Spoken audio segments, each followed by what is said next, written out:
민주당이 시원하게 밀고 나갑니다. 오늘 당대표 선거에 공식 출마한 정청래 의원은 기자회견을 통해 민주당은 이재명 대통령과 함께 국민의 명령을 충실히 수행하고 대한민국을 정상화해야 하는 책임이 있다며 이를 위해 김병기 원내대표와 찰떡같이 호흡을 맞추고 상임위별 월 1회 장차관 간담회와 당정협의회를 열어 정부와 의견도 조율하겠다고 약속했습니다. 그러면서 내란 우두머리 윤석열 씨를 조속히 감옥에 보내겠다며 민주당과 국회의 12.3 불법 개헌과 내란 행위 조사 및 처벌을 위한 특별위원회를 설치하겠다고 했습니다. 또 개혁 작업은 6개월 안에 신속하게 마무리하겠다며 당내에 검찰개혁 TF, 사법개혁 TF, 언론개혁 TF를 전당대회 즉시 가동해 올해 안에 3대 개혁을 마무리하겠다고 강조했습니다. 아울러 전당원 투표제 상설화, 당원 주권위회를 신설하겠다며 당의 중요한 정책은 전당원 투표로 결정하겠다고 덧붙였습니다. 네, 너무 훌륭합니다.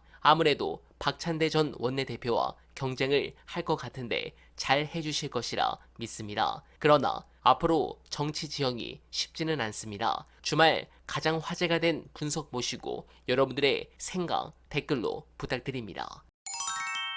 한국갤럽 여론조사 저거는 주목할 포인트는 있어요. 그러니까 우리 국민들이 선거를 바라보는 어떤 태도, 정치를 바라보는 태도가 굉장히 달라졌어요. 그러니까 초반에는 원래 그냥 보통 다 좋아하는 척을 하거든. 옛날 같으면. 그렇지. 김영삼이든 이명박이든 박근혜든 뭐 누구든지 간에 대충 다 높게 나옵니다. 원래 그랬어. 근데 요새는 안 그런. 요새는 특히 윤석열을 기점으로 해가지고 한국 정치 지형이 굉장히 극단적으로 갈려버렸어. 그래서 새 대통령이 출범을 해도, 새 정권이 출범을 해도 그 기대가 예전처럼 높이 안 나타나고 비토층은 그냥 계속 비토층으로 남아있는 거죠. 지금 이 시간에도 극우방송에서는 탄핵시킬 수 있는가를 가지고 방송을 하고 있잖아. 자기들의 희망회로죠. 발언하는 사람도 늘어났고, 그러니까 우리 정치 지형이 완전히 상대에 대한 불인정으로 이제 굳어지는, 맞아요. 굉장히 지금 이게 세게 굳어지는 상황이거든요. 그러니까 미국 같은 경우가 그게 이제 오랫동안 그래왔기 때문에 미국은 거의 50대 50으로 가는 건데 우리도 거의 그런 어떤 흐름으로 가는 거 아니냐. 그나마 우리는 중도층의 두께가 좀 두꺼운 편이라서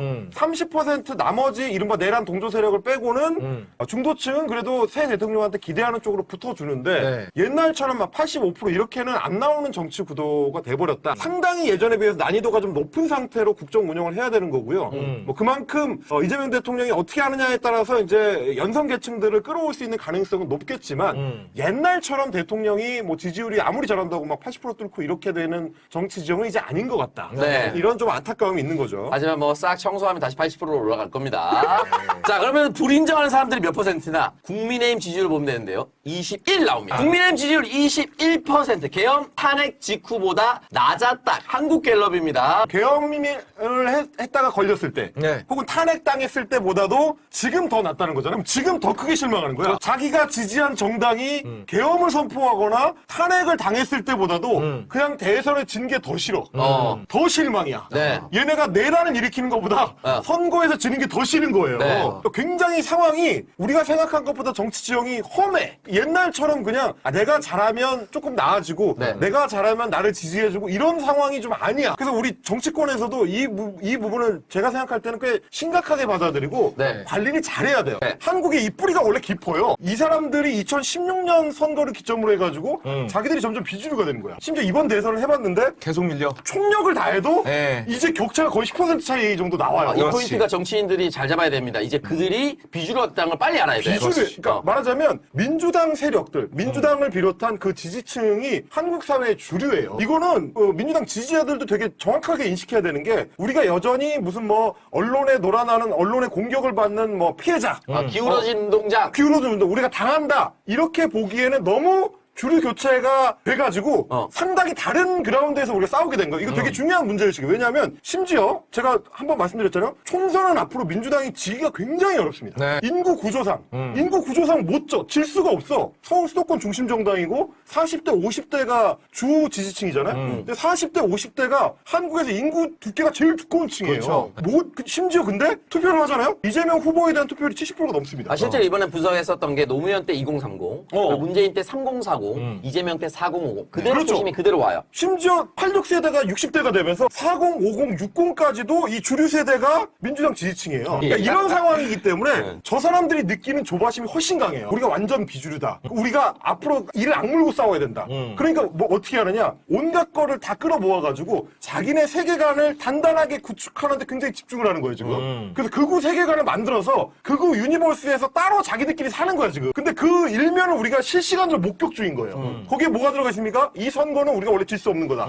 이거 부정선거다. 부정선거다. 누가 했는지는 모르겠지만 내가 졌으면 인정 못해. 부정선거. 그리고 이 뒤에 배후에 누가 있느냐? 중국을 따르는 친중 무리와 중국 공산당이 있다. 그리고 우리를 구원해 주러 올 사람들은 누구냐? 우리 천조국 트럼프 황상께서 미국 항공모함을 이끌고 이 나라를 구하러 오실 것이다.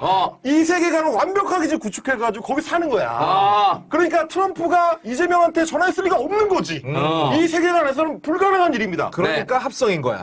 그렇지. 왜냐면 그 합성을 왜 해야 되느냐? 진실을 내가 알려야 돼. 그건 진실인데 이 언론들이 이 이재명 세력한테 장악당해가지고 진실을 말하지 않아. 네, 공감합니다. 그런 부분에서 기회가 왔을 때 검찰은 반드시 날려야 합니다. 역사의식과 해안이 있는 검사들이라면 윤석열의 대선 출마를 어떻게든 막았어야 합니다. 그러나 아무도 그러지 않았습니다. 심지어 김건희의 명백한 범죄 행위도 그대로 방치했습니다. 결국 그 건으로 검찰과 윤석열은 무너졌습니다. 당시 윤석열이 대통령이 되면 검찰이 몰락할 것이라는 생각을 그 머리 좋은 검사들이 왜 하지 못했을까? 사실은 머리가 나쁜 것일까? 이해하기 어렵습니다. 특히 윤 정권 동안 민심은 더욱 나빠졌습니다. 우리 국민도 검찰이 그동안 무슨 짓을 했는지 너무나 잘 알고 있습니다. 한국갤럽이 기관별 신뢰 여부를 물었습니다.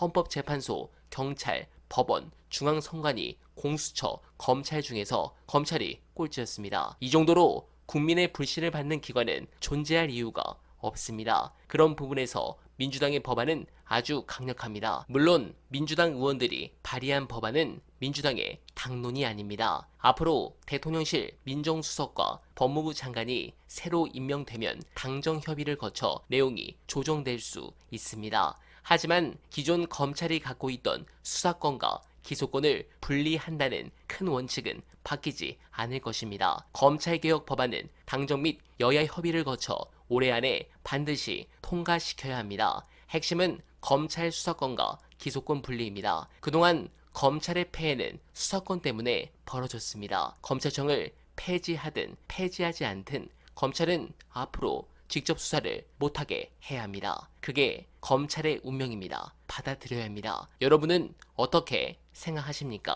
소중한 의견 댓글로 많이 부탁드리며 어날바는 오늘도 최선을 다하겠습니다. 여러분 고맙습니다.